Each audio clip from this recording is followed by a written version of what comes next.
Hi, I'm still me, Nico.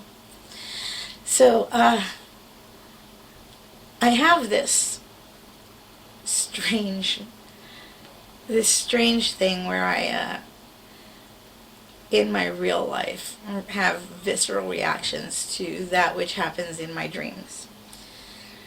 Now,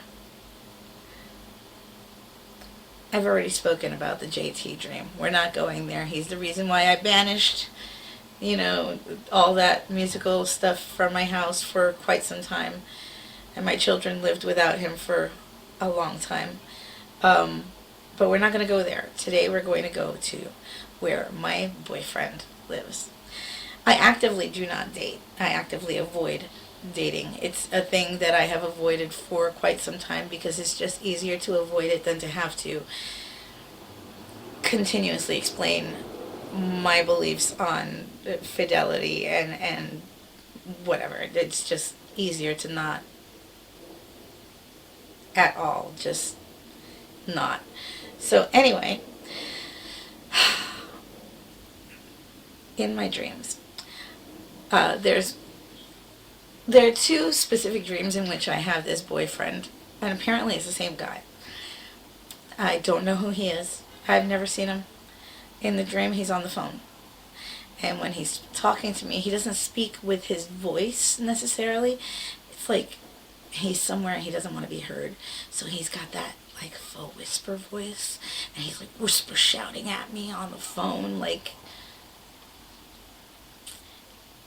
And so I don't know what to say, and we're arguing. And in the first dream I had, I guess I'm working in a vet's office or whatever. I haven't been working there long, clearly, but I'm trying to give this dog a B12 shot or whatever. And I accidentally euthanize the dog while I'm on the phone arguing with my boyfriend because he won't shut the fuck up about whatever it is that he's arguing with me about. I can't remember what it is, but I know it's entirely infuriating. I leave work completely traumatized because I accidentally killed this poor dog. And I'm shaking, and I'm really, really badly shaken. And I walk outside to have a cigarette, and my sister Tammy shows up, and my niece Jen. And they're like, listen, we're going to go to the strip joint across the street if you want to come. And like, it's funny because I know where the animal shelter that I saw in my head, where I worked, is like on 86th Street, and the strip joint that I saw in my head was like on 40-something Street, but they're like right across the street from each other. So I know this is a dream. Like my head is already like, oh, okay. So it's not real.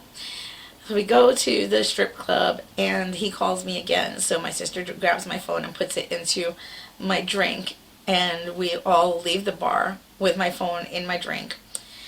And we go to the movies also back across the street where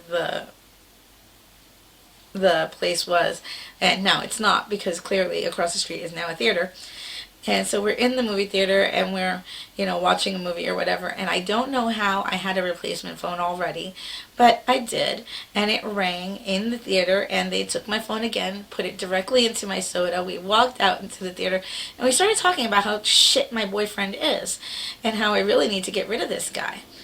And I woke up thinking, if I could just figure out who he is through his voice, maybe I can find him in real life and just fucking break up with him already and kind of like preemptively strike that shit and just never go out with the dude ever.